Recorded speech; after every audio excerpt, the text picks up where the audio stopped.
Loni Anderson was once thought to be one of Hollywood's most beautiful bombshells, but her real life has been anything but picture perfect.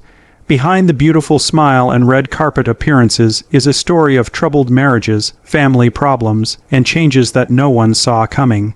There's more to her than meets the eye, from her huge, fancy home to her complicated love life. Get ready for an honest look into the life of Loni Anderson. Husbands, kids, a fancy life, and the amazing wealth she accumulated along the way. In her personal life, Loni Anderson has had a number of important relationships that have lasted decades and show how complicated and rich her journey has been. She has been married 4 times over the years.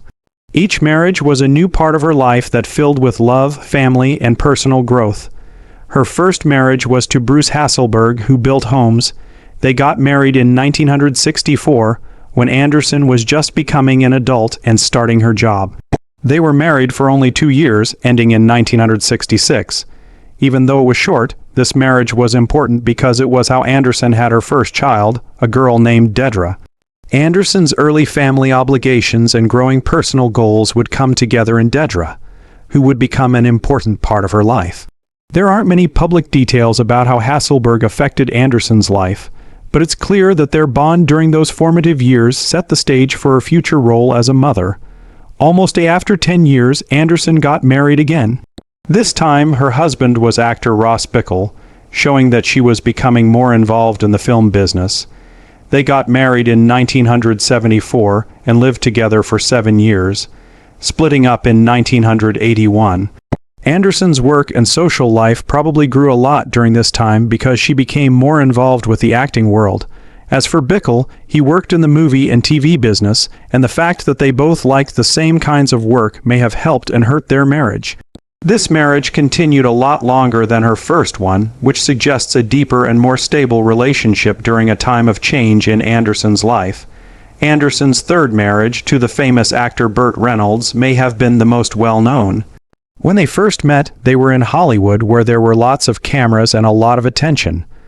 Around the late 1980s and early 1990s, Anderson and Reynolds were one of the most famous pairs in show business. They got married in 1988. They were married for 6 years, ending in 1994. They had a son together whose name was Quentin. This made Anderson's family life even better. Anderson and Reynolds' relationship grew stronger after Quentin was born. Anderson also became a mother, having to balance the demands of family life with the chances and pressures of working in the entertainment business. Reynolds was an important figure in American film, and their marriage was often talked about in the news, showing how hard it can be to keep a private life when everyone is looking at you. Anderson and Reynolds had a long relationship through their son, Quentin, even after they got divorced. They both remained committed to co-parenting Quentin. This connection made Anderson realize how important family is in her life, even though her public and private lives are complicated. After many years, Anderson found love again in music, which is a different field of pleasure. She married Bob Flick on May 17, 2008. Flick is a musician who is known for being one of the founding members of the Brothers Four, a folk band with a long and interesting past. Not only was the marriage itself interesting, but so was the story behind it. Anderson and Flick first met at a movie opening in Minneapolis in 1963, which was a long time ago. This first meeting happened before many of Anderson's other marriages and career milestones. When they got married in 2008, it was kind of like a reunion, bringing back a link that had been lost for decades. Their relationship feels like going back to their roots and is a celebration of a friendship that turned into a romance that will last. Anderson and Flick married later in life, but their relationship was based on a shared past, mutual respect, and a deep understanding that had grown over many years of being apart. While Anderson was busy acting and modeling, the Brothers Four, who are famous for making important contributions to American folk music, added a new artistic layer to her life. Anderson has 2 children, Dedra and Quentin. She also has a sister named Andrea, who is still very important to the family. Anderson's relationship with her sister is less well known than her marriages and children, but it shows that her family values close bonds and support beyond the typical parent-child connection. Anderson added to her reputation by writing an autobiography in 1995 called My Life in High Heels. The book gives readers a personal look into her life, including her struggles, successes, and experiences. It captures the spirit of her life on and off the screen. Anderson tells her story in her own words in her memoir, which puts the public stories about her marriages, work, and personal growth in context. She has a unique mix of glitz, toughness, and style, which is hinted at in the title. She has handled the highs and lows of life with grace and drive. It is now time to talk about Loni Anderson's wills and estates. Loni Anderson made a big real estate bet in October 2007 when he bought a custom-built Santa Barbara-style home at 14318 Valley Vista Boulevard in Sherman Oaks, California. This purchase was made through her Valley Vista Property Trust, which is a common way for famous people and wealthy people to hold and handle real estate without anyone knowing. Based on claims from the Los Angeles Times and checked public records, the deal was worth about $1.9 million. Anderson moved into one of the most sought-after and popular neighborhoods in the San Fernando Valley with this buy, which marked an important turning point in her life. The house itself was built by the famous Southern California homebuilder John Goldstein in 2007. Goldstein is known for his careful work and attention to detail in building high-end homes in Southern California. The house is on a quarter-acre hillside lot that is gated for privacy and protection, which is very important in the world of celebrities, where privacy is very important. The area is a rare mix of quiet suburban living and easy access to the busy city of Los Angeles. It strikes the right balance between peace and city convenience. With an impressive 630 square feet of space, the home was intended to be both elegant and comfortable. Its warm stucco exteriors, red-tiled roofs, and large windows that let in natural light are typical of Santa Barbara architecture. The house has 5 large bedrooms and 6 nice bathrooms, making it easy for families to live together and for guests to stay. When people walk into the house, they are met by a living room with a charming fireplace. This room is perfect for both fun social events and quiet nights in. There is a family or theater room next to this area with a second fireplace that is great for cozy movie nights or just relaxing. This well-thought-out plan makes it easy to host events and live a normal life, for a way of life that combines comfort and formality. The formal dining room is a beautiful room that is perfect for parties and dinners. It easily links to a butler's pantry, which is both useful and fancy because it has a wet bar and a wine cooler for making and serving drinks in style. This link makes the house perfect for hosting because it makes it easy to move from the kitchen to the dining room and beyond. When we talk about the kitchen, it has high-end finishes and tools. In the middle of the room is an island with a granite top that can be used as both an office and a place to hang out. The kitchen has a 6-burner range and stainless steel tools for cooks who care about both how things look and how well they work. These features make the room both beautiful and very useful, supporting a way of life that values good food and getting together with other people. The master bedroom is a real haven inside the house. It has a sitting area with a fireplace that makes it feel warmer and more luxurious. It's a great place to read or relax alone. There are French doors in the master room that lead to a balcony with a view of the hillside and the quiet neighborhood below. This private outdoor space makes the living area bigger and gives you a quiet spot to enjoy coffee in the morning or the sunset in the evening. The patio, which can be reached through French doors, is one of the best things about the house. A charming fountain in the backyard adds a soothing water feature that adds to the peaceful atmosphere of the home. Beyond the patio is a beautiful outdoor space where you can relax and have fun. This area has a saltwater pool and a spa for relaxing after a long day. Saltwater pools are known for having water that is softer and more natural than chlorine pools. The outdoor space also has a grill, which is great for eating and socializing outside during California's mild weather. There are many old oak trees in the yard. They provide shade, privacy, and a bit of natural beauty that goes well with the style of the house. A builder These trees not only make the land look better, but they also help make it a more peaceful and private place to be. When Loni Anderson bought this house, it was because she wanted a quiet place to live that would fit her busy lifestyle and be close to the film industry hubs of Los Angeles. Sherman Oaks is in the San Fernando Valley and is known for having a mix of suburban charm and city convenience. This makes it a popular choice for celebs who want to get away from the spotlight without giving up easy access. Anderson chose to put the house on the market in July 2014, after living there for a few years. He set the price at $435 million. The high price of this home mirrored both its high-end features and its desirable location. At that time, the market liked these kinds of well-equipped homes, especially those in Sherman Oaks, which is a popular spot for celebrities that offered privacy, safety, and high-end comforts. In the end, the house sold in September 2015 for $1 million, which was in line with what the market expected and what the house was really worth. The Los Angeles Times wrote about the sale, confirming it and pointing out that the property is appealing to people who want to live near Los Angeles in a quiet but convenient way. Next, Loni Anderson has a strong link to the mountains of North Carolina because of an important time in her life. Her marriage to the famous actor Burt Reynolds and the place they shared in Flats Township, Mon County, close to Highlands, North Carolina, where they got married. This vacation home was more than just a house. It became a safe place for the couple to relax. It was a private place to get away from the attention of Hollywood and the stress of their busy jobs. When Burt Reynolds bought the house in 1981, it cost $311,480. At the time, that was a lot of money, especially for a mountain getaway. The property was in the beautiful Flats Township, which is close to Highlands, a small town known for its natural beauty, fresh mountain air, and peaceful atmosphere. It was a nice break from the busy lives of celebrities.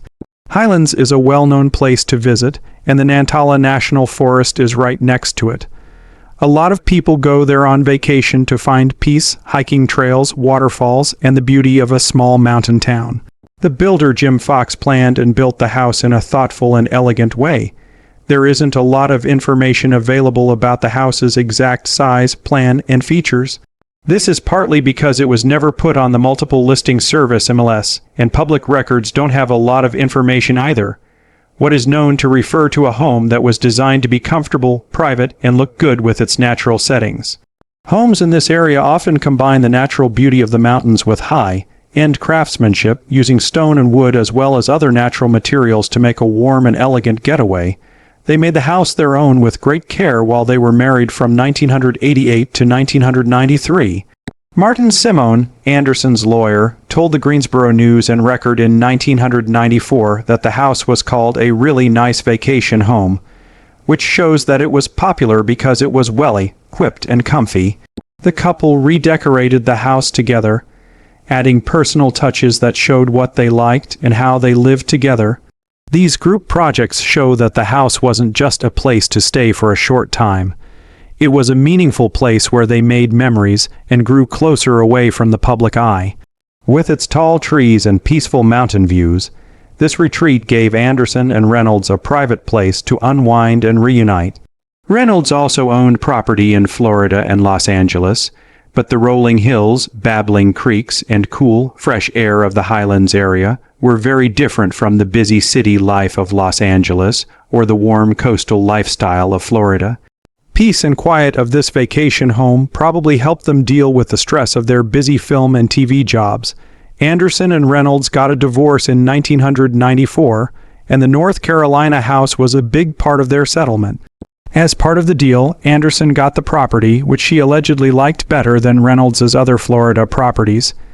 This choice told us a lot about her because it showed how much she liked the peaceful, hilly setting that made her feel normal. Anderson's lawyer stressed that she wanted to keep the house and said that it had more emotional and personal value than cash value. Even though the house was very important to Anderson, no one knows for sure what happened to it after the split. There aren't many sources that make it clear whether she kept the land long-term or sold it later, or how she used it in the years that followed. The house didn't show up very often in real estate records and didn't have an MLS showing, so it stayed out of the public eye, which was perfect for the private retreat it was meant to be. So, this house in North Carolina is a quiet but meaningful reminder of Anderson's marriage to Burt Reynolds, a time of major emotional and professional changes. The house shows how much the couple wants privacy, comfort, and a break from the stresses of famous life. It also tells us more about Anderson's choices in life, like how much he values places that bring him peace and stability in the midst of the chaos of fame. The summer home near Highlands is important to Anderson for more reasons than just its architecture and location. It marks the beginning of a new era for him. Her time with Reynolds wasn't just about the glitz and glitter of Hollywood. It was also about finding places where she could connect with others and take a break. The mountain retreat gave them a place to work on their relationship away from the press and the fast-paced nature of their jobs. The story of this house gives us a look into Anderson's life's quieter, more personal times, even though most people know her for her work on screen and her famous relationships. It brings out how important it is to have a safe place to go where you can make memories and feel like you belong. During her marriage to Burt Reynolds from 1988 until their divorce in 1994, Loni Anderson lived in a huge Beverly Hills home that showed how powerful they were as one of Hollywood's most famous power couples in the late 1980s and early 1990s. At the time, the house was worth about $2 million, which showed how well it was located and how high class it was. It was not only a luxurious home, but also a sign of their fame and wealth. The Beverly Hills area is known for its wealth, luxury, and status. Beverly Hills is known for being a popular place for celebrities to live because it has large estates, well-kept lawns, and a sense of privacy that many celebrities seek. The homes here usually have fancy architecture, lots of greenery, and modern amenities that are meant to suit both luxurious lives and the need to hide from prying eyes. The mansion's exact address, architectural style, number of rooms, or interior features have not been made public, which is likely on purpose to protect the couple's privacy. However, the fact that Reynolds and Anderson owned it puts it firmly in the city's elite real estate market. When they were married, the house was mostly linked to Burt Reynolds' ownership. Reynolds was a very successful actor who had been making money for decades. This is how he was able to buy and keep such a high-class home. They lived there with Loni Anderson, who was a famous actress in her own right, during the years they were together. They shared the place that would become a symbol of their relationship. This house in Beverly Hills wasn't just a home. It was the setting for their life together as a couple in Hollywood, where they hosted parties, had private times, and dealt with the challenges of fame. In the years before they got divorced in 1994, there was more and more legal trouble and tension between them. Eventually, they had a very public and contentious split. People magazine and the entertainment news site Just Jared both wrote a lot about the divorce procedures, which focused on the financial and personal issues at stake in their split. The Beverly Hills mansion and the financial plans for it were one of the most important parts of the settlement. As part of the divorce order, the court told Burt Reynolds to keep paying the mansion's lease so that Loni Anderson could stay there while the settlement was being worked out. This choice showed how important the house was as a main residence and a real asset in the property division. Reynolds had to pay Anderson €15,000 a month in spousal support on top of the mortgage. This was a big amount in 1994, and after taking inflation into account, it would be about €30,000 a month today.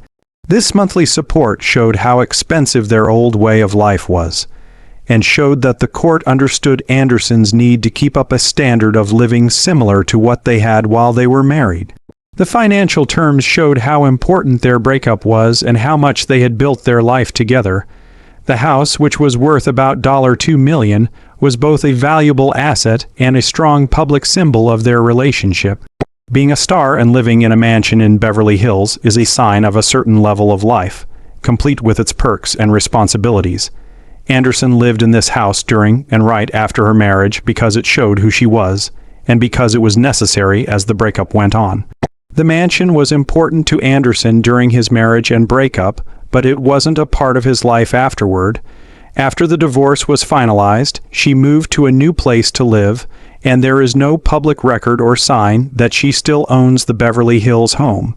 This change is similar to what happens in high-profile divorces, where properties that are mostly owned by one partner are given up as part of settlement agreements or later sold. That's all of Loni Anderson's property. Let's go back in time. Loni Anderson's story starts in the city of St. Louis, which is in the middle of the American Midwest, Paul, Minnesota. She was born into a family whose mix of science and style will change the course of her life. While she was born, her full name was Loni K. Anderson, but her parents almost chose a different name that would have made her sound more tropical. Clayton Carl Andy Anderson was an environmental scientist, and it was likely his job that she developed an early love of nature, science, and discipline. She was married to Maxine Hazel Anderson, née Callan, a former model who brought a sense of style and poise to the family. Being raised by parents who are both smart and creative sets Loni up for a successful job in the entertainment industry, which needs both creativity and toughness. When Loni was growing up in the suburbs of Roseville, Minnesota, she had a typical middle-class American upbringing with quiet areas, good schools, and community events. Roseville, a suburb of the Twin Cities, gave Loni a safe, caring place to live where she could pursue her hobbies and grow as a person without being affected by the fast-paced life of a big city. During her formative years, the close-knit community and traditional Midwestern ideals of hard work, modesty, and friendliness shaped who she became. The years Loni spent in high school were especially important for forming her early friendships and confidence. Alexander Ramsey Senior High School was where she went. It was a popular place for teens in the area to hang out. As a senior in 1963, this is where Loni had a moment of youth triumph and fame. The people at the Valentine's Day Winter Formal chose her as queen. This award, which shows how popular and charming she is among her peers, showed how quickly she could charm and capture people with her personality. Students loved the Winter Formal because it was a time to celebrate friendship and youth. Being named queen was both a social honor and a treasured memory that probably made Loni feel better about herself as she got ready to become an adult. In her book, My Life in High Heels, Loni Anderson shares personal details about her life and the story of how she got her name, which may interest many of her fans and readers. She says that her dad, Andy Anderson, wanted to name her Leilani at first. Leilani is a Hawaiian name that means heavenly garland of flowers, which would have given her a very tropical and poetic personality.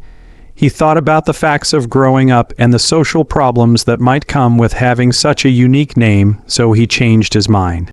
He chose Loni because it was easier to spell and understand. He was afraid that when she was a teenager, her friends would turn her name, Leilani, into a joke name.